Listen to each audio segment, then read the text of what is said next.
Podcast IPA IAIN Kudus. Oke, di sini saya akan membuat konten tentang mengapa mulut kita bisa berbau.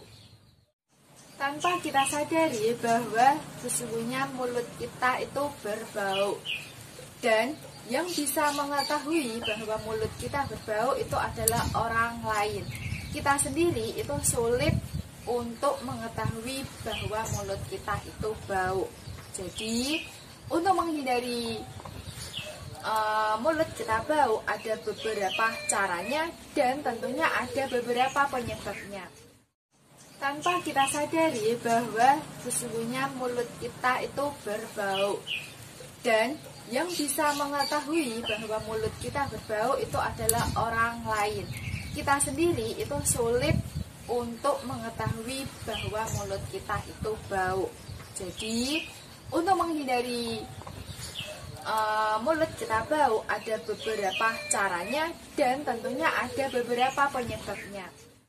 Penyebabnya itu ada dua penggolongan, yaitu yang pertama fisiologis dan yang kedua patologis.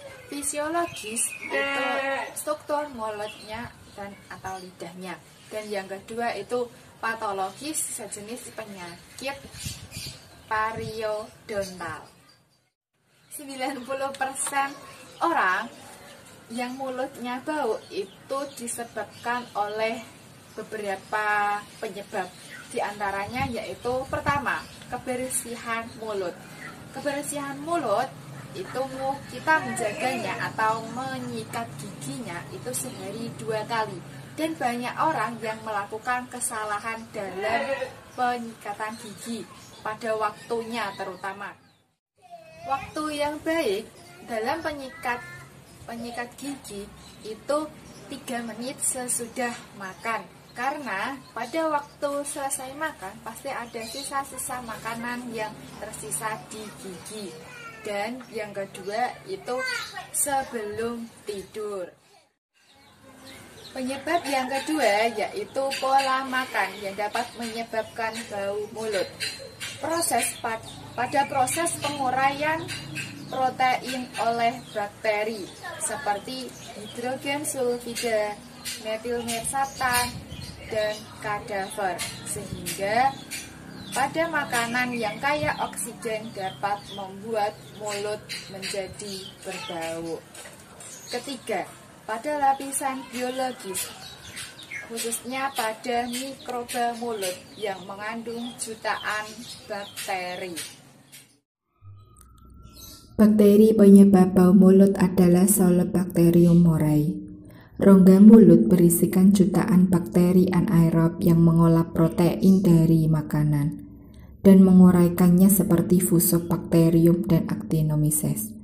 Proses penguraian protein tersebut menghasilkan bau dan naiknya asam dan bahan-bahan lain yang sebagian telah dicerna ke dalam esofagus, dan rongga mulut dapat menimbulkan masalah bau mulut. Nilai pH dalam rongga mulut umumnya 6,5. Bila nilai tersebut bertambah banyak atau mengandung materi lain, maka akan berubah menjadi alkali dan menimbulkan bau. Apalagi nilai pH mencapai 7,2 ke atas akan mendorong kuman negatif Grandstrom. Penyebab yang keempat yaitu karies gigi, yang kelima radang gusi, keenam puasa dan dehidrasi. Pada kegiatan puasa kita mengalami bau mulut karena kita kekurangan cairan di dalam mulut dan kurangnya air liur di dalam mulut sehingga mulut kita dapat berbau. Dan ada beberapa penyebab lainnya yang dapat membuat mulut kita berbau, misalnya pada gigi pasangan yang kotor dan yang lainnya. Dan itulah beberapa penyebab yang mengakibatkan mulut kita bisa berbau. Dan tenang saja, ada beberapa cara juga untuk menghilangkan atau mengurangi atau mencegah bau mulut. Yang pertama itu tentunya kita harus membersihkan mulut kita dengan rutin, dengan cara menggosok gigi dan dapat juga menggunakan obat pencuci mulut.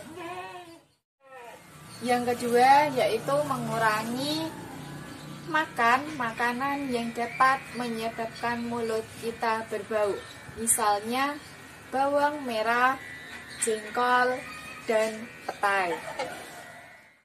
Dan jangan lupa tunggu konten-konten selanjutnya yang ada di Tadris IPA IAIN Kudus. See you!